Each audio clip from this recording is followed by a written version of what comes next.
வடகிழக்கு பருவமழை தொடர்பாக துணை முதலமைச்சர் உதயநிதி ஸ்டாலின் தலைமையில் சென்னை தலைமைச் செயலகத்தில் உள்ள நாமக்கல் கவிஞர் மாளிகையில் ஆய்வுக் கூட்டம் நடைபெற்று வருகிறது. இத்தொடர்பான கூடுதல் விவரங்களோடு இணைகிறார் சிறப்பு செய்தியாளர் அபினேஷ். விவரங்களை பதிவு செய்யலாம். வடகிழக்கு பருவமழை முன்னெச்சரிக்கை நடவடிக்கை குறித்து துணை முதலமைச்சர் உதயநிதி ஸ்டாலின் தலைமையில அமைச்சர்கள் மற்றும் அதிகாரிகளுடன் ஆலோசனை கூட்டம் தலைமைச் செயலகத்துல நாமக்கல் கவிஞர் மாளிகையில 10வது தளத்துல நடைபெற்று வருகிறது. நேற்று துணை முதலமைச்சர் மாநில அவசர கால செயல்பாட்டு மையத்தில் ஆய்வு மேற்கொண்டு ஆலோசனை நடத்தினார். அதனைத் தொடர்ந்து தமிழகம் முழுவதும் வடகிழக்கு பருவமழை முன்னெச்சரிக்கை நடவடிக்கைகள் மற்றும் வருவாய் மற்றும் பேரிடர் மீட்புத்துறை, மின்துறை, மருத்துவம் மற்றும் மக்கள் நல்வாழ்வுத்துறை, போக்குவரத்து உள்ளிட்ட பல்வேறு துறை அமைச்சர்கள் மற்றும் அதிகாரிகளுடன் துணை முதலமைச்சர் உதயநிதி ஸ்டாலின் தலைமைச் செயலகத்தில் இந்த ஆலோசனை கூட்டத்தில் பங்கேற்றிருக்கிறார். குறிப்பாக வடகிழக்கு பருவமழையால் பாதிக்கப்படக்கூடிய பகுதிகள், நிவாரண முகாம்கள், வெள்ள தடுப்பு பணிகள் உள்ளிட்ட பல்வேறு அம்சங்கள் குறித்து இந்த கூட்டத்தில் ஆலோசிக்கப்பட இருக்கிறது. குறிப்பாக வடகிழக்கு பருவமழை என்பது தமிழகத்தை பொறுத்தவரை அக்டோபர் 17ஆம் தேதியிலிருந்து தொடங்கும் என எதிர்பார்க்கப்படக்கூடிய நிலையில இந்த முன்னெச்சரிக்கை நடவடிக்கையில தொடர்ந்து அரசு முடிவுக்கு வருகிறது.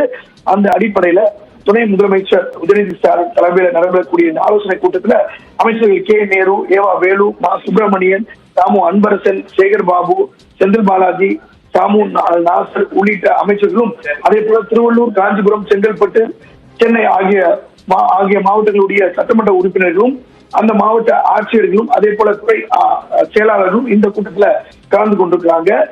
மண்டல வாரியாக சென்னையில எடுக்கப்பட்டு வரக்கூடிய நடவடிக்கைகள், தாழ்வான பகுதிகள் உள்ளிட்ட பல்வேறு முன்னெச்சரிக்கை நடவடிக்கை குறித்து விரிவாக இந்த கூட்டத்தில் ஆலோசிக்கப்பட இருக்கிறது. பாலகன், விவரங்களுக்கு நன்றி அபினேஷ்.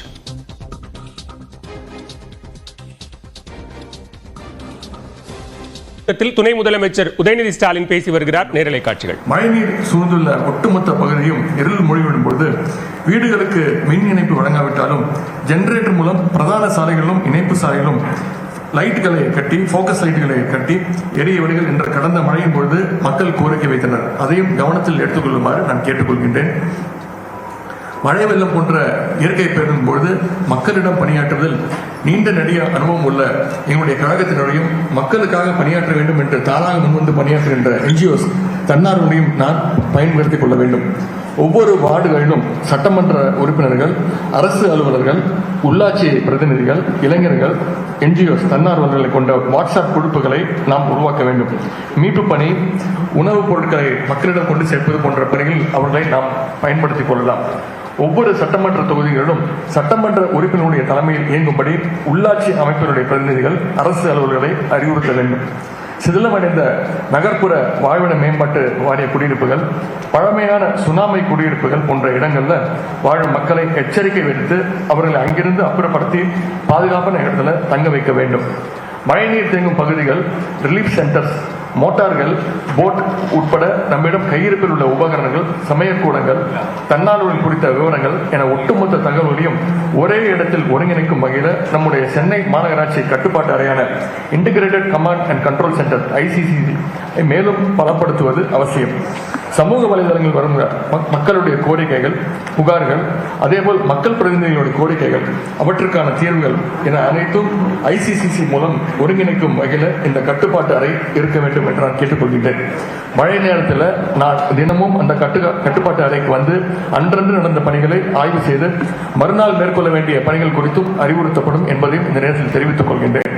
மக்கள் பிரதிநிதிகளுக்கும் அரசு அலுவலர்களும் அதிகாரிகளும் நம்முடன் களத்தில் இருக்கிறார்கள் என்று அந்த எண்ணம் ஏற்பட்டுவிட்டார். அரசாங்கம் நம்முடன் இருக்கிறது, இந்த மழையை சமாளித்து விடலாம் என்ற நிம்மதி மக்களுக்கு வந்துவிடும்.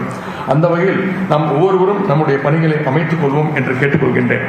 எப்பொழுதுமே அரசு துறைகளுக்குள் நாம் ஒருங்கிணைப்புடன் செயல்பட்டு வருகின்றோம். அதுவும் பேரிடர் நேரங்களில் இந்த ஒருங்கிணைப்பு வழக்கத்தை விட அதிகமாக இருக்க வேண்டும்.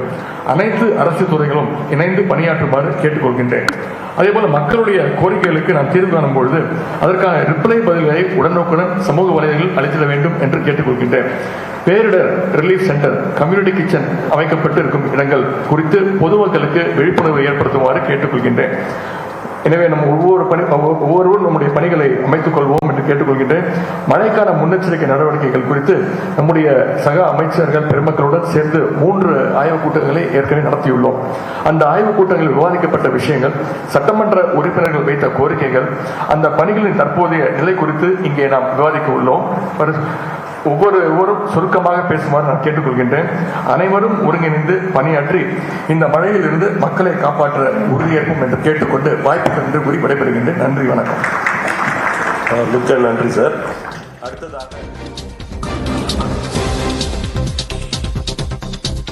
வடகிழக்கு பருவமழை தொடர்பான ஆய்வுக் கூட்டத்தில் துணை முதலமைச்சர் உதயநிதி ஸ்டாலின் பேசிய நேரலை காட்சிகளை பார்த்தோம்.